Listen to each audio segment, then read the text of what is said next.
นะโมตัสสะภะคะวะโตอะระหะโตสัมมาสัมพุทธัสสะนะโมตัสสะภะคะวะโตอะระหะโตสัมมาสัมพุทธัสสะนะโมตัสสะภะคะวะโตอะระหะโตสัมมาสัมพุทธัสสะสาธุ Hello everyone. This is the Dhamma talk with the Mahawana Tutanka or the Mahawana Dhamma Sanctuary or Mahawana Dhamma with me, Bhikkhuni Khema Wamsi from Thailand. Today's topic we're gonna learn, the life story of the Suppabuddha.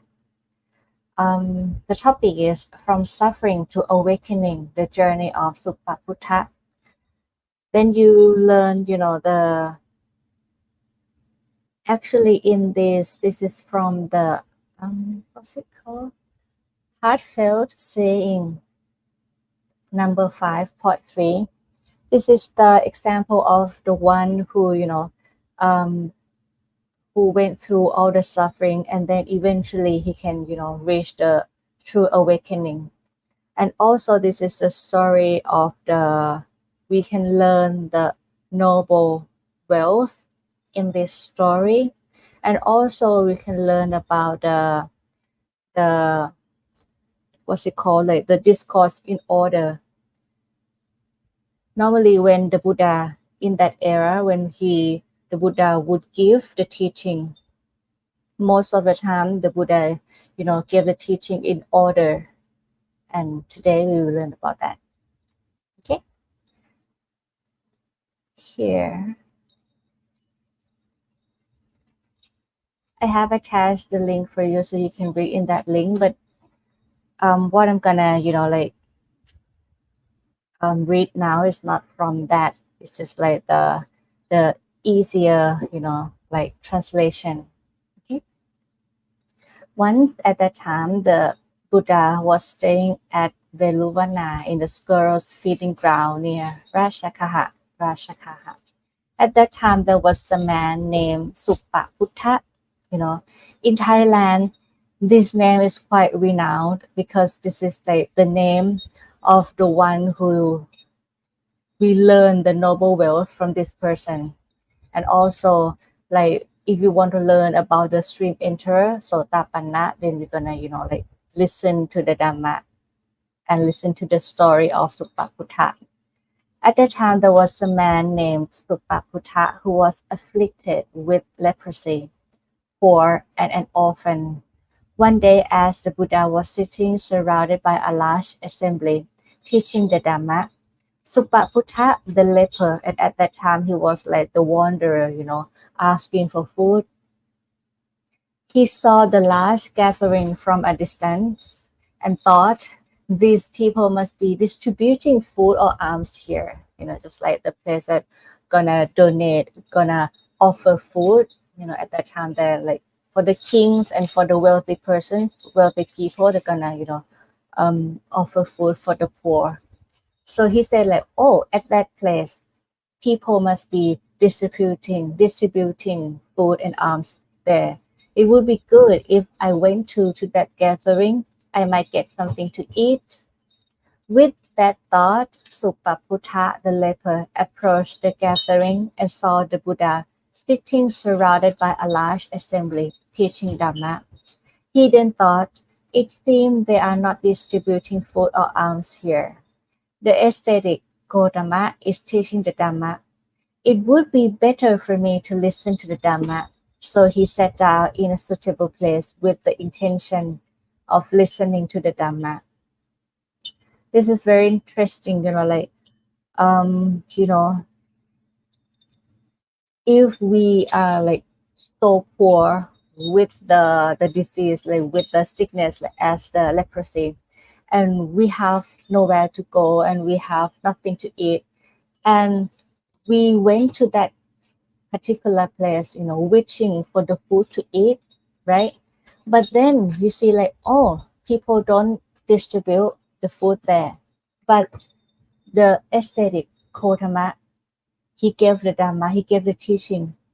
Normally, he would just like, no food here, then we should go somewhere else. We should seek food, seek, like donation or offering somewhere else, right? But Suppabuddha here in the commentary said like, because he used to, make merit, he has the cause in the past life. So with that, from the cause from the past life, with that cause from the past life, he has, like the intention to go and listen to the teachings of the Buddha. This is very interesting. At that moment, the Buddha surveyed the minds of those present in the assembly, thinking, who in this assembly is capable of understanding the Dhamma, the truth? And then he saw Suppabuddha, the leper, sitting in the assembly and thought, this man is capable of understanding the Dhamma. With all the large gathering, large assembly, only Suppabuddha. And then we will, talk about this later on, that like why the leper, have the ability, have like the tendency to understand the truth, the Dhamma from the Buddha. With Suppabuddha the leper in mind, the Buddha began to teach the graduated discourse covering. So this is what we will learn here. Suddenly I just forgot the Pali word. But there's one particular like vocabulary for this, order, this discourse in order. First, the Buddha would teach the discourse on generosity, Thana Katha, and then the discourse on morality, Sila Katha, and then the discourse on heaven, the heaven realm, Sakha Katha. Next, the discourse on the dangers, degradation, the defilements of sensual pleasures, Kama Kamathinawa Katha. And the last one, the discourse on the benefits of renunciation, Nekhamma Nisamsa Katha. Okay, so this is like, if we read a lot of the sutta of the discourses, we see like, actually, if before the Buddha taught the Four Noble Truths, he had to like cleanse the mind, cleanse the thought. So it's just like the dirty cloth. Before you dye the cloth, you have to wash it first, right? Make it clean. After like the cloth is clean and suitable for the dyeing process, then you dye the cloth, and then it will be like beautiful, right? So it's the same thing. The Buddha, before he teach the Four Noble Truths, he will like step by step cleansing the mind of the listener. The first one, the Buddha will teach the generosity or the donation or the offering, thana offering.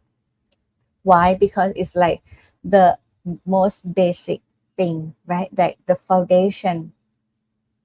In order for you to keep the precepts or the higher morality or higher ethics, first you need to get rid of the stinkiness, right? Stingy, like, no, I don't want to give anything to you, something like that. So by offering, by giving out, by helping, giving hands, something like that. Generosity is like the most basic, the foundation of higher ethics. Next, the Buddha will teach the discourse on morality, like sila, precepts, morality, ethics is better than generosity is better than giving object, than giving food, than giving knowledge. If you keep the precept, the Buddha said, is considered Mahathana, like the greater offering. Why? If you don't kill, if you have the intention to not killing, it's just like, the mosquito fly here, and then you, ah, mosquito die, right? But if you have the intention, not killing, it's just like you give the life to that mosquito.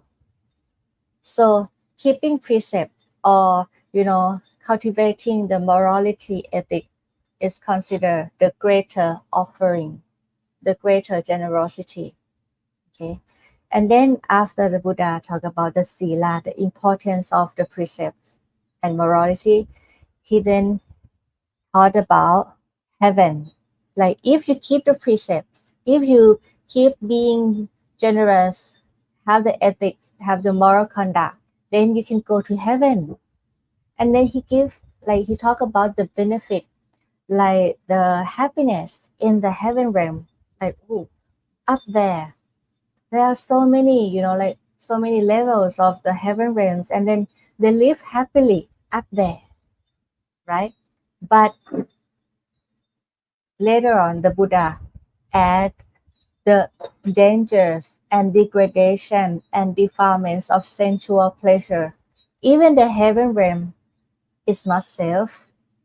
Even the heaven realm is like full of happiness, but it's not permanent.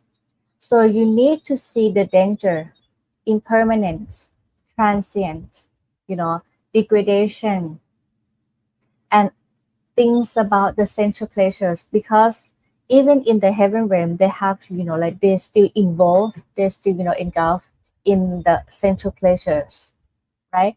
And once the merit that you have cultivate when you were human, like extinguish, then you have to be reborn again, but you don't know where. It's not permanent. So the Buddha said this is the danger. This is the degradation of sensual pleasures. Last discussed in these 5 things. The last one, number 5, the Buddha talked about the benefits of renunciation. Like even the heaven realm, the Brahma realm is so good, but it's still impermanent. If you want to seek the true benefit, like the everlasting, benefit, something that is like the supreme happiness, then you need to seek the renunciation. So this is, like step by step: generosity, offering, moral conduct, heaven, still danger in the heaven, and the benefit of renunciation. And then later on, the Buddha, once he know that the mind of the Suppabuddha was calm, serene, and unclouded by the defilements, unclouded, by the doubt, by the, like monkey mind, things like that, and free from hindrances in at very moment. The Buddha know that the mind of the Suppabuddha was ready to comprehend the higher truth, which is the Four Noble Truths. And then the Buddha taught the Four Noble Truths, like, everything, all the 5 aggregates and everything, that comes together is suffering. Dukkha. Dukkha is suffering. It's hard to endure, right? And then the origin of the suffering is the greed, the desire. Desire in the sensual pleasures, desire to be and desire not to be. And then the Buddha talk about the cessation, the end of suffering, nibbana. How? By, the end of greed, end of desire is the end of suffering. And the Buddha taught the path leading to the end or the cessation of suffering by following the Noble Eightfold Path. At that very moment, the dust-free, stainless Dhamma eye arose in Suppabuddha, the leper. The Suppabuddha suddenly realized whatever is subject to origination is also subject to cessation, rise and then cease. His mind was like a clean white cloth, free from stains, free from dust, ready to absorb dye perfectly. And now he reached the first noble disciple. So from this story, you can learn that, wow, this is like how clever the Buddha was, right? Before he teach like the very the essence of the Buddha teachings, but like it's actually considered the higher truth, because sometimes when you give or when you give a Dhamma talk about the Four Noble Truths to someone who is not ready, someone who's still like have doubt, and someone who like doesn't listen carefully, then they might understand the Four Noble Truths, right? So the Buddha has the process. Okay, the graduate discourse. Generosity is good, but it's better than what's better than that? Morality, ethics. Morality is good because it helps you to reach the happiness in the heaven realm. But even happiness in the heaven realm is transient, not permanent. So this is like the danger, degradation of the sensual pleasure is not so good. It gives you just a little, just like a glimpse of happiness, but long-lasting suffering. And then benefit of renunciation, you should like try to abandon the sensual pleasures and all the defilements. And after that, once the mind is ready, the Buddha can see it, can know, right? Once that person is ready, then the Buddha taught the Four Noble Truths. So this is like the process.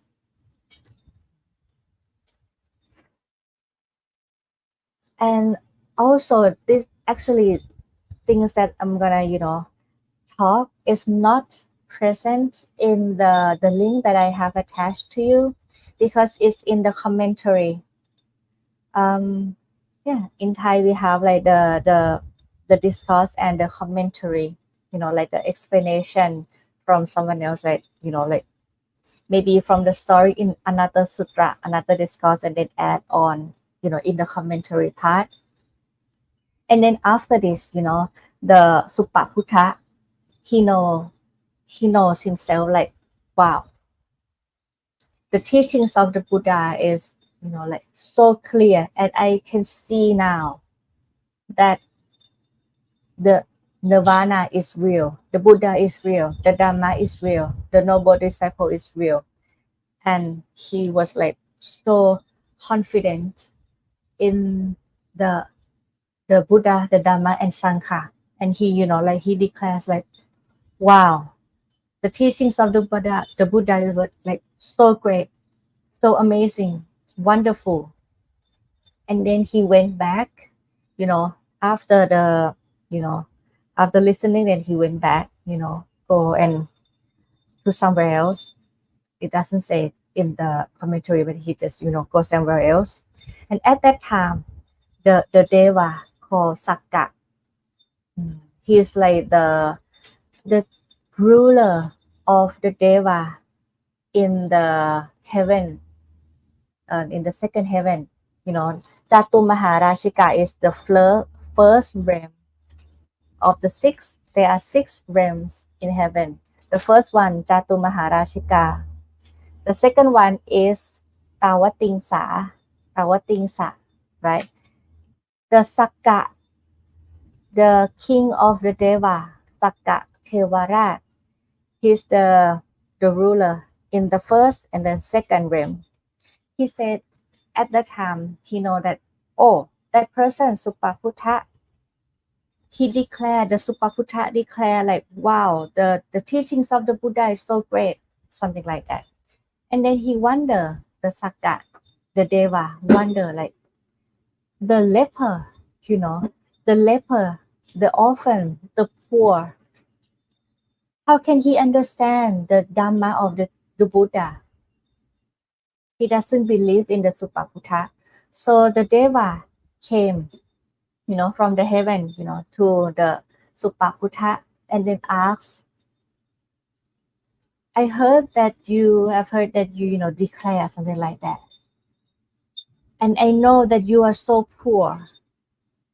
And with all the disease, with the leper that don't have even the fingers like this, right? And with all the disease and that I know that you're so poor. I'm gonna give you all the wealth. I'm gonna make you like the wealthiest person in town, something like that. But you have to say out loud. You have to declare that the Buddha is not real. The Dhamma is not real. The noble disciple is not real. Can you say that? And if you say that, I'm gonna give you like all the wealth. The Suppabuddha, watch the Deva up in the sky. The Deva does not, stand on the ground. The Deva's up in the sky. And then Suppabuddha, looked up there and it's just like, who are you? Why you say something like that? The Buddha is real. The Dhamma is real. The noble disciple is real. And I don't care about the wealth or the wealth that you say you're going to give it to me is nothing for me. Why? If you say I'm poor, I'm not poor because I have the noble wealth. So this is the story of the noble wealth. Like in Buddhism, in the Buddha's teaching, there are two kinds of wealth, of prosperity. Like the one worldly wealth, for example, the earning, the money, the stock, the house, the condominium, the land, things like that are considered worldly wealth. But the noble wealth, the wealth that is, you know, that is, how can I say, that is like make you far from the suffering. For the worldly wealth, for example, if you work and then you earn the living, right? You have the earning, you have the salary, you have the money, you have the stock, for example. But if you die, you cannot, like transfer the money. Can I wire the money to my next life? You cannot do that. Can I have, that this land for me in this life and then also the next life? No, you cannot, carry on all the worldly belongings from this life to the next life, right? When you die, even one penny, you cannot take it with you. But the noble wealth is considered something that you can take to your next life and the life after that. So it's, like even better. What are there? There are 7. Number 1, faith. Faith in the Buddha, the Dhamma, and the Sangha. If you have the faith in the triple gem, it's considered you are wealthy. If I don't have something to eat, but if I have the wealth, I have the faith in the Buddha, I know what is right and what is wrong, right? I do good deeds. Of course, people gonna, like see you as people gonna help you anyway. Because if you are generous to other people gonna help you, something like that. So it all start with the faith. Next is sila, the morality, ethics, moral conduct. If you have the moral conduct, then like good things gonna, come to you. Look at the renowned monastic, renowned monk. I'm not sure in the Western country, but for example, in Thailand, you know, the renowned monks in Thailand, they don't have any money for themselves. They just, keep precepts, practice, meditate, give teaching, give a Dhamma teaching, help other people. They just do like this. They go for the alms round. They don't have money, but people, go to the temple, do the donation, offering, help building the ordination hall, help building the place to stay, help building the what's it called, the sala, the vihara, and help building the monastery, the temple, right? So if you have the faith in the triple gem, if you have the merit, the ethics, it's actually considered the noble wealth, right? Number three, hiri. You are shameful when you're doing bad deeds, before doing bad deeds. And number four, ottappa. You are afraid of the consequence of the bad deeds. For example, when you're gonna steal someone's belonging, you feel shameful, like it's not right to do, and I feel ashamed, and you're afraid of the consequence, like people gonna, find out about it. I might go to jail. I might get, exposed in the Facebook or something like that, or in the news, something like that. That is hiri and ottappa. Number five, sutta. Sutta is like listening. If you listen a lot to the teachings of the Buddha, listen a lot to the good things, then it's considered the wealth. Why? Because listen a lot, contemplate, and then you have here the knowledge, right? So it's considered the wealth. Sometimes you don't have money, or sometimes the money cannot solve their problems. But if you listen a lot, you read a lot, in modern time, read a lot, listen a lot, you have knowledge, then you can solve the problem without, sometimes without using any money, right? Number six, generosity. Generosity, offering, for example, like do charitable work, the charity or something like that. When you give, and then people gonna help you, something like in return, something like that. And the last one is wisdom. So it's connected with the listening and the wisdom. The wisdom is considered the noble wealth. And if you have the right wisdom, right understanding of like the situation, like of all the things in this context, is you have the knowledge in the Buddha's teaching, because the Buddha's teaching is the truth, right? So now you know how to tackle the problem, how to solve the problem with wisdom. So these seven things: faith, ethics, shameful and dreadful of the bad actions, listening a lot, generosity, and then the wisdom is considered the noble wealth. And the Suppabuddha, he declared like, I don't want anything from you. I don't want any wealth from you. Why? I'm not poor. I'm rich in the noble wealth, because I have faith in the Buddha, Dhamma, and Sangha, because I have ethics, and he declares all the seven noble wealth. After that, the Sakka, the Deva, heard that, and he said like, I need to go back to the Buddha and ask the Buddha like, this is real. And then the Sakka, the Deva, went back to the Buddha and asked about this. The Buddha said, not only the Suppabuddha, but if you ask someone who is who is the noble disciple, they're gonna say the same, because they know the truth. And then the Deva, delighted with the answer and delighted with the Suppabuddha, he then returned to the Deva realm. Okay. And after that, we, switch back to the Suppabuddha. After the encounter, he encountered with the Deva, right? He got hit by the cow. He got hit by the cow.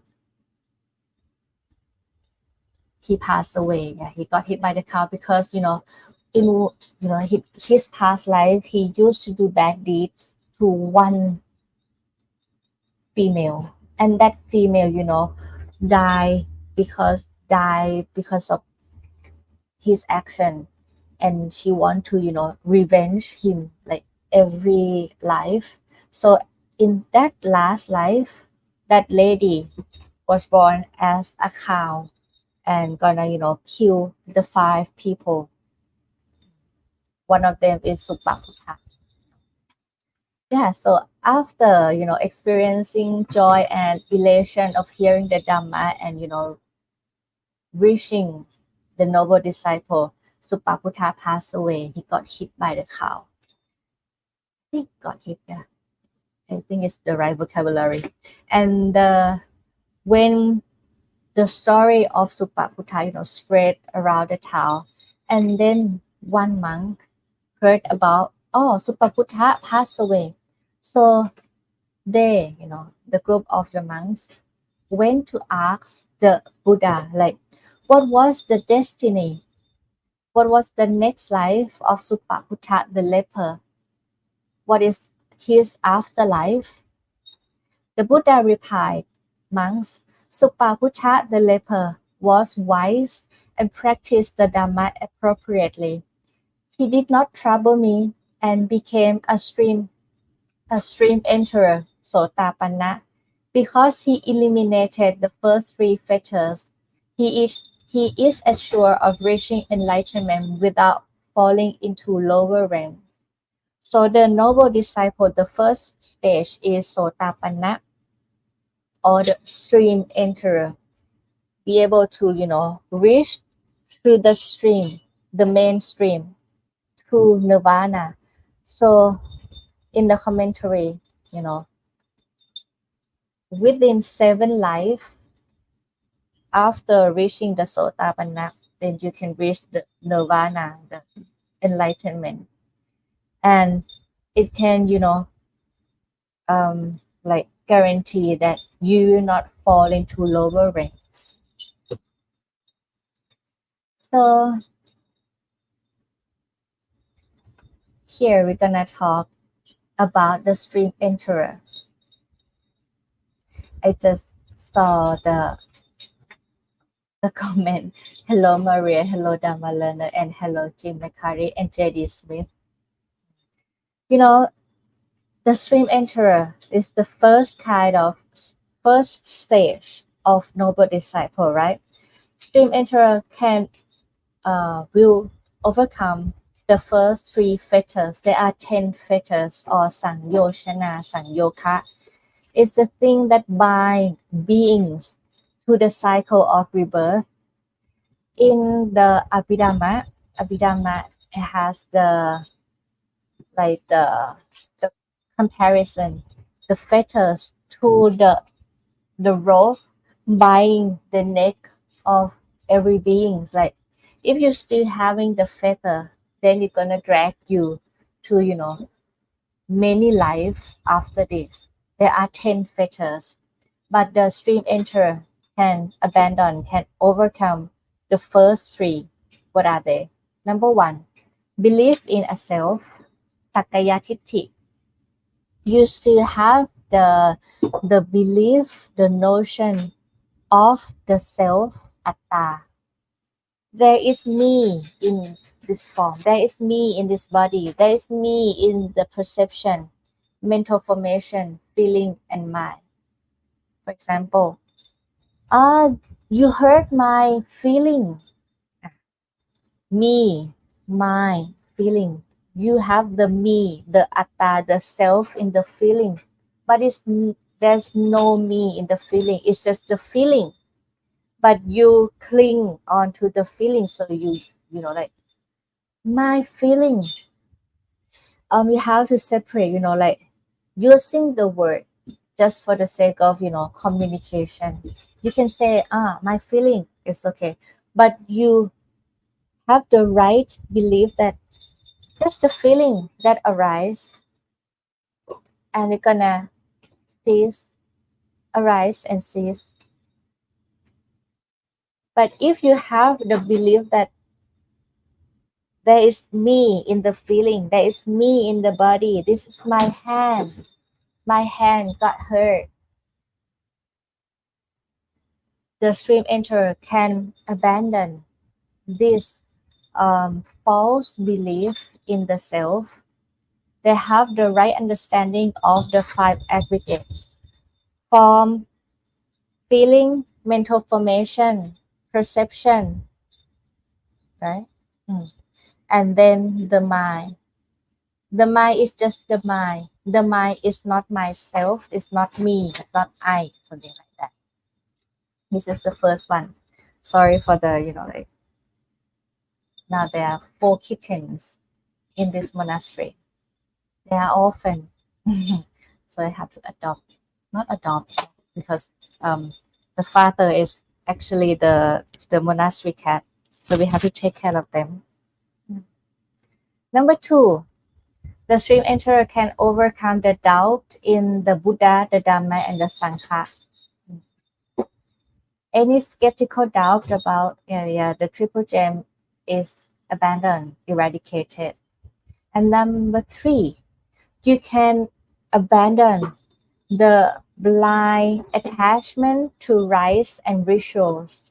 For example, the belief that only rituals, only external practice, only the ethics, only like specific practice that is might seem hard to practice. Only that can make me liberate from all the suffering. Just like if you remember the last Dhamma teaching, from last week, when you try to suffer yourself, you try to like, I'm not gonna lie down, I'm gonna sit only in the sitting posture for like 3 months, something like that. That is not the way out of suffering. So if you still blindly attached to the rites, the ritual, the like the external practice, and wish to be liberated from that practice only, that is called the Silapata Prama. The stream enterer can abandon this false belief. Yeah, so the stream enterer can overcome the first 3 fetters: belief in the self, Sakkayaทิฏฐิ, doubt in the triple gem, Vicikiccha, and also blind attachment to rites and rituals. Like keep the precept without wisdom, for example. Talking about the fetters, so we're gonna, like dive into this a little more. Fetters or samyoshana are mental chains or attachment that bind individuals to the cycle of rebirth and suffering. They represent the various forms of delusion, cravings, and aversion that obstruct the attainment of enlightenment. It's something that obstruct you, it's something that bind you to the samsara, cycle of rebirth and suffering. The 10 fetters are typically divided into 2 groups: the lower fetter and the higher fetters. The first 5 are considered the lower fetter, keep being bound to the cycle of rebirth and in the lower realms. But the higher fetters, by being so existent in higher realms, for example, like in the heaven realms and in the Brahma realm, form and formless realms. The first 5 is, the belief in self, doubt and attachment to rites and ritual. This is the one that Sotapanna, the stream enterer, can overcome, right? And next, two more is sensual desire, kama raha, craving for sensual pleasure and physical experiences. And number 5 is ill will, Patha, feeling hatred, anger, and or aversion toward others. This considered the lower fetters. Then another 5, desire for form, ruparaka, desire for formlessness, aruparaka. This is in the shana stage of mind. You know, when you reach the when you reach the one pointedness of mind, it's called shana. Actually, shen, zen in Japanese is from the same word, shana, shen, zen. Shana is like when you focus, when you have the one pointedness of mind. The first 4 shana, this is in the right concentration in the Noble Eightfold Path. And then another 4 shana, or the first 4 is called rupa shana. When you reach the one pointedness of mind, but you still can feel, you can sense the body, you can feel the breath touching the body. But the formless shana, number 5 to number 8, is called formless because you cannot feel the body. There's no body. You cannot feel the breath. Just only the mind, the feeling, mental formation, and perception. So this is the number 6 and number 7. You still have desire. You still attached to the happiness in the one pointedness of mind, you know, meditative state of mind. Just like when you still have pleasure in meditation, for example. And also the attachment, the desire for form is attachment to existence in the form realms, higher meditative states. Number 7, desire for formlessness, aruparaka, attachment to existence in the formless realms, even subtle meditative states. Number 8, conceit, mana. This is like if you still compare yourself to other person, that is so normal. Why? Only the Arahant can abandon, can overcome the conceit, the sense of pride or comparing oneself to others, whether as superior, inferior, or equal. Like, I'm better than you. I'm lower than you. Like, you're better than me. Or we just equal. If you still, you know, have the pride or you compare oneself to another, then it's called conceit or mana. It's considered the higher fetter.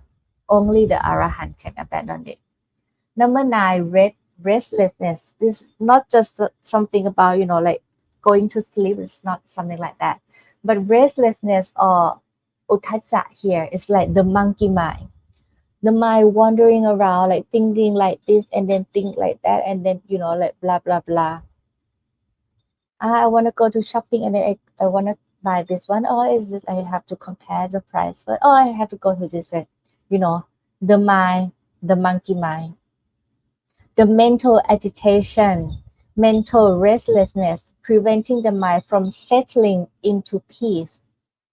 This is also the thing that only Arahant can abandon.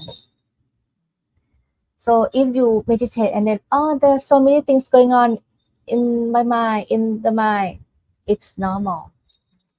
And number 10, the last one, ignorance or visha, ignorance or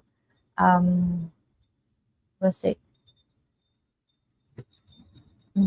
Avijja, fundamental ignorance or misunderstanding of the true nature of reality, including the Four Noble Truths. This is also the higher fetter. So the stream enterer, Sotapanna, can overcome the first three fetters. The once returner, Sakatakhami, Saka, Saki means one, once. So the once returner, they're gonna, for the stream enterer, according to the Pitaka, 7 life after this, then they can reborn in the good destination, but 7 life. But for the Sakatakhami, the once returner, they're gonna come into, be reborn in the womb, like human being, like in the womb or in the heaven realm, only one time. Once returner has weakened the fourth and the fifth fetter, sensual desire and ill will. And Anakhami, non-returner, no more rebirth in the human realm, in the heaven realm, only in the Brahma realm called Suttawasa, Suttavat. Suttawat is only place for the Anakhami to be reborn up there. And then they will, reach the enlightenment up there in the Brahma realm. But in the Brahma realm, Suttawasa, not just only one floor, for example, not just one floor, but like many level. Some I'm not sure, maybe 4 or 5 level up there. But it's like for certain that the non-returner, after reborn in the Suttawasa Brahma realm, they're gonna reach enlightenment, nirvana up there. The non-returner overcome the first 5 fetters completely. So the non-returner, no more hatred, no more hatred, no more anger, and no more sensual desire. But they still have the desire in the meditation, in the meditative state of mind, the form and formlessness jhana. They still enjoy when they, meditate, reach the meditative state of mind.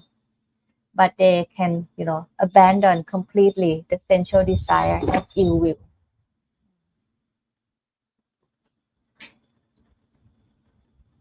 And then Arahant overcomes all 10 fetters and attain full enlightenment. So Arahant can, abandon desire for form, for the meditative state of mind. You can abandon the conceit, the pride or comparing oneself. Why? Because no self, right? Just the 5 aggregates. Number 9, no more mental agitation. The Arahant is the only kind of person who have 100% mindfulness, mindful 100%, only Arahant. So when we practice and when we, mindless, sometimes like, be mindful again. Don't blame yourself. It's normal because I'm not Arahant, something like that. And also the Arahant can, overcome the ignorance, can abandon ignorance, which is the true cause for the desire, hatred. So this is about the fetter. And also that we mentioned that the stream enterer can, they can, guarantee that no more lower realms for the stream enterer. So I'm not sure that you have learned about this or not, but the lower realm, there are four lower realms. Number 1, the hell realm. Niraya, just like in Christian, right? They have the hell. This is the realm of intense suffering and torment, where beings experience the consequences of their harmful actions. So in the hell realm, Niraya, intense suffering, you're gonna, encounter only intense suffering. No happiness, no equanimity, only torture, right? It's categorized by extreme pain, fear, and misery. There are different levels of hell, each with varying degrees of suffering. Right? many levels. And like the I think the lowest one is called Aveji Mahanarok. Like if you know the Tevatatta, they say he's now in the Aveji Mahanarok, like the great hell. Yeah. But none of these states are eternal. See, even the in hell realm, not eternal, not permanent, right? Beings are reborn elsewhere once their negative karma, their bad consequence, bad deeds is exhausted, is like diminished. This is the first kind of lower realms that the stream enter can abandon. Can guarantee that I'm not gonna go to hell for the stream enter, right? The second kind is called hungry ghost realm, Peta Loka. Peta.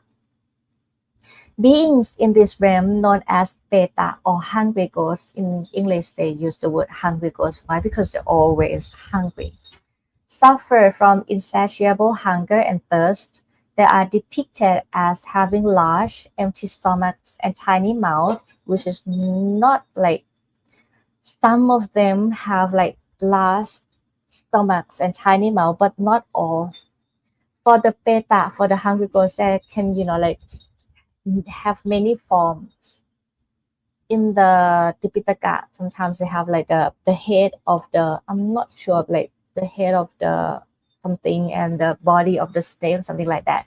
Maybe head of the pig, and then yeah, they can have like many forms according to their bad deeds once they were human.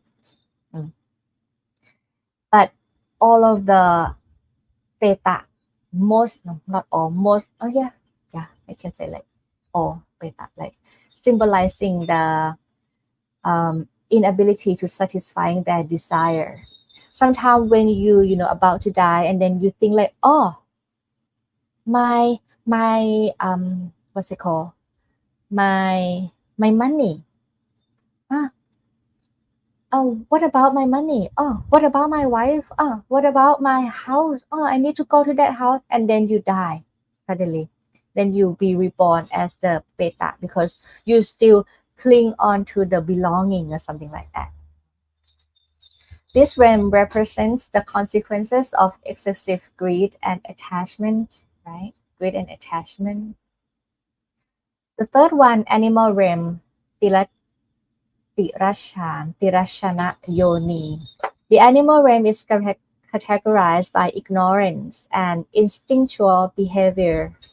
Like even you're human, but if you act according to the instinctual behavior, just you act just like animals. So yeah, sometimes people gonna call you like animal in human form.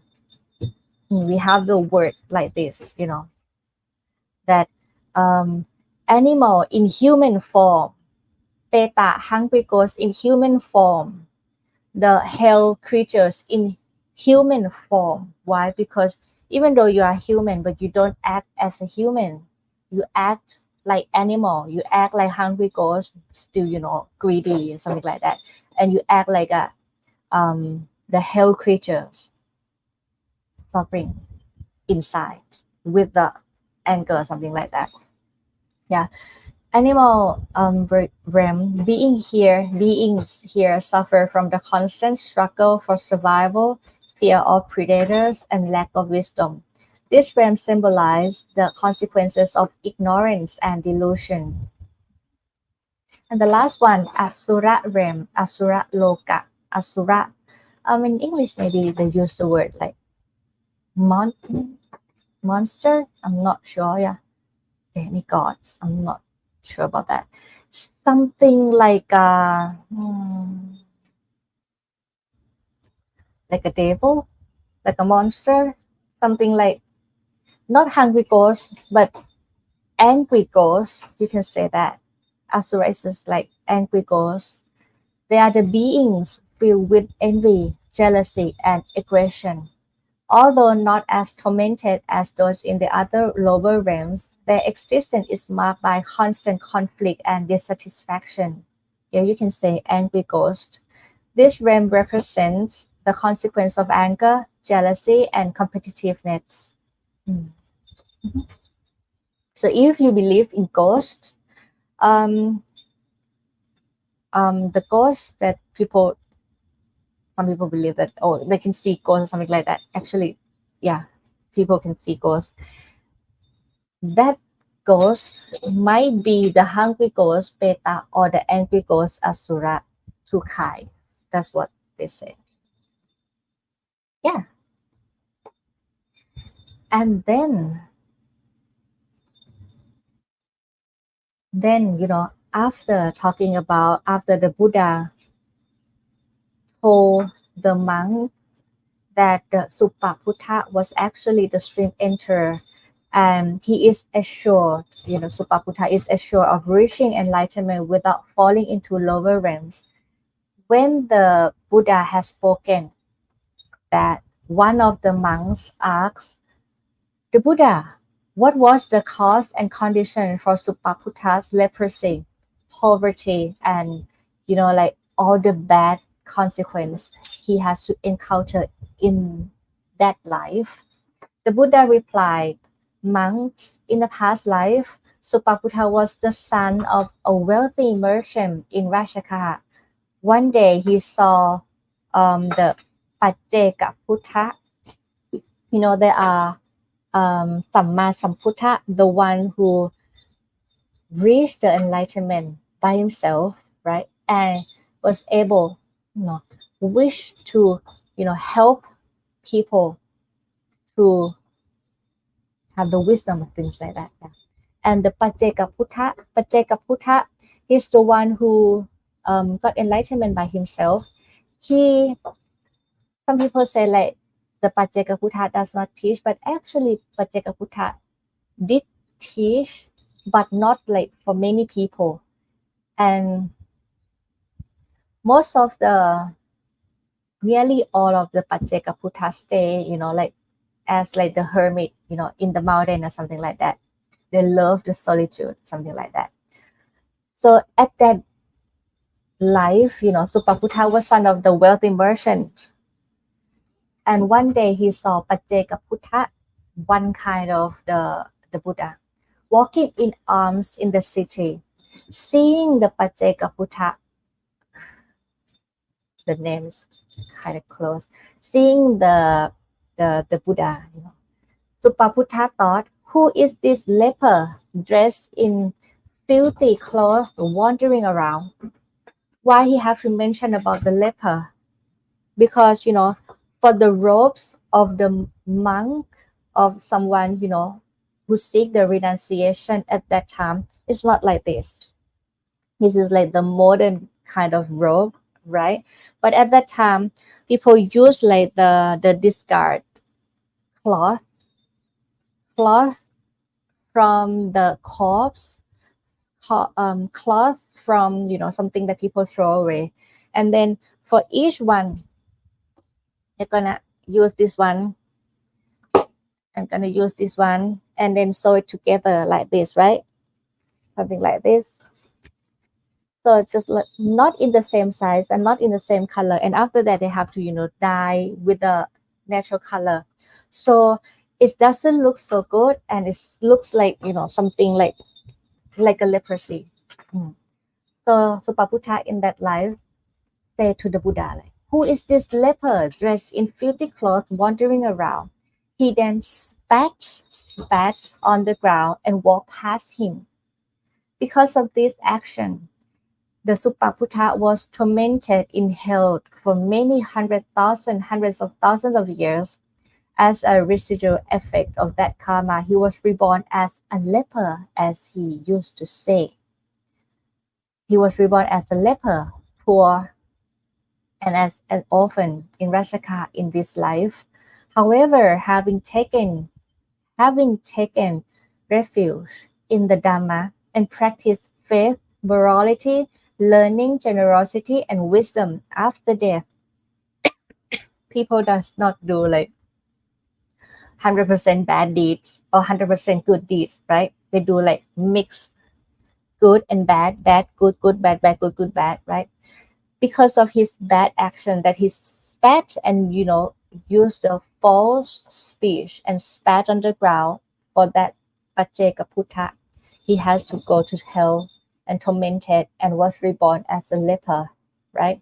But in the very, very long time ago, many life after that, he used to do good deeds. He used to practice faith in the Buddha, in that Dhamma, another Buddha. He used to practice ethics, morality, learning, generosity, wisdom, or the noble wealth.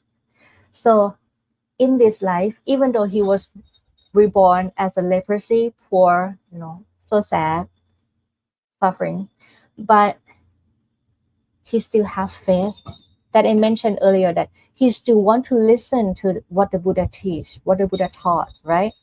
So yeah, and because of all the good deeds in his past life, he reached the first kind of noble disciple, Sotapanna.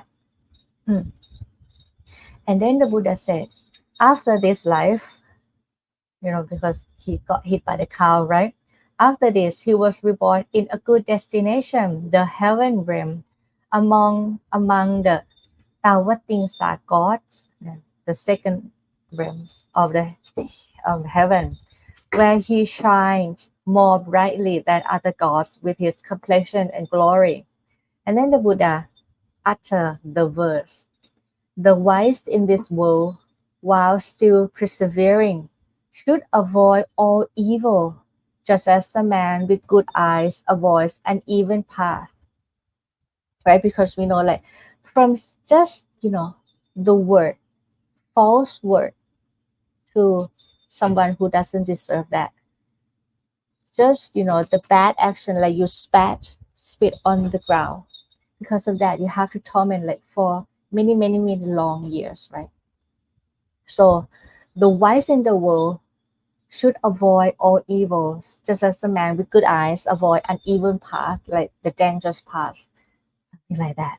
And this is like the story of the Suppabuddha, from suffering as a leper, as a poor, as an orphan, but he can reach the awakening, the first stage of the noble disciple.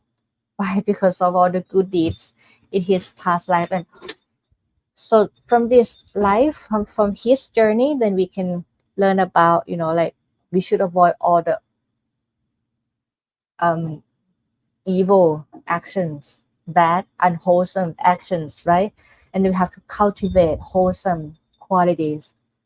We should practice and cultivate the noble wealth, even though we poor, even though we have, like bad financial status, situation now.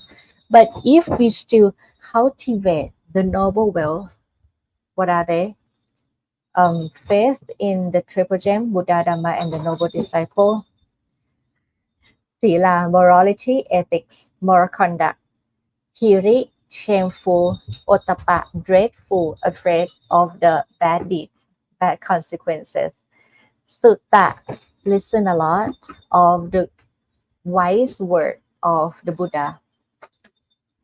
Generosity, jaka, generosity, offering, donation, charity, you name it. Depends on your translation. And the last one is wisdom. If you have these 7 noble wealth, then you consider wealthy inside, in the mind. And also, from this journey of Suppabuddha, then we can learn about the compassion, right, of the Buddha. The Buddha does not, like choose like, okay, I'm gonna give a Dhamma talk only to the wealthy people, but not you. You're so poor. It's not like that. So we can learn and then we can adapt and then use it, like spread the Dhamma, spread the wise word to everyone with the compassion and inclusive, right?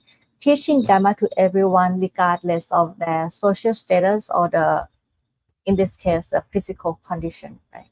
With the disease, with the leprosy. And also then we can learn about the karma, the action and consequence. Bad, evil action, bad action can have like, of course, gonna give you the bad and evil consequences. Good action, good consequences. Mm. Just like Suppabuddha's like bad deeds, bad action in the past life. So you have to overcome the all the suffering. Mm. And also we can learn like be mindful before you do any actions. Be mindful when you think, be mindful when you speak, be mindful when you act. Why? Because when you say something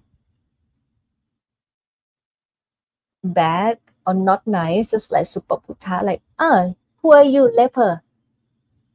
But you talk to the Buddha, you Pacheka Buddha, right? So it's like not someone is not worthy from that word. So you have to encounter with the consequences, something like that. So be mindful before you act, before you speak, and before you think, because with the thinking, mental formation then go through as a speech and as the action, right? And also we can learn about the power of the Dhamma, right? Can change person from suffering to enlightenment, suffering to awakening, as we have heard the life, the journey of the Suppabuddha. Okay, 1 hour. Wow. So hello again to Maria. Hello to Dhamma learner. Good morning, Aya. Thank you for sharing the Buddha Dhamma. Hopefully you're fully recovered from your illness of a few weeks ago. These talks help me keep supported in the Dhamma. Thank you. Sickness is like normal for us, like, but I got better from the last 2 weeks. I think got better, and but like the condition is just like not that disease, but yeah, sickness is normal. Jim McCarty said, "Good afternoon from Ireland. I'm deeply sorry for I'm late due to work." That is so all right. Here, this I'm gonna show you the one who make many noise. Okay. Hello, JD Smith. Hello, Ying. คุณหญิงช่างน้อย Namaste ค่ะ Hello, Nanda Visala. Any more question? If there is no question, I'm gonna conclude this Dhamma talk. This journey can, help you strength, give you strength. Every time I, listen, every time I give the story of the Suppabuddha, give me strength and give me like elation, the joy that wow, even he suffered a lot, but he's still, confident. He's still confident in the noble will, still confident in the faith of the Buddha, Dhamma, and Sangha. Yeah, and we can learn from his journey and then be confident, be strong in the holy life. Okay, I hope you understand, and I hope you learn something interesting and useful today, this week, and next week we're gonna go to the empty cloud and listen to a Dhamma talk there. That's it for today. I hope you may you all be happy and be safe and be full of the noble wealth and have the Dhamma eye, reaching the right liberation, the right awakening, and the right understanding of all the Buddha's teaching, so we can turn suffering to awakening, reaching the supreme happiness. Nibbana Paccaya Hotu. Sadhu, sadhu, sadhu. That was a true Buddha Dhamma response. You better do sadhu. อนุโมทนาค่ะ Have a good day everyone.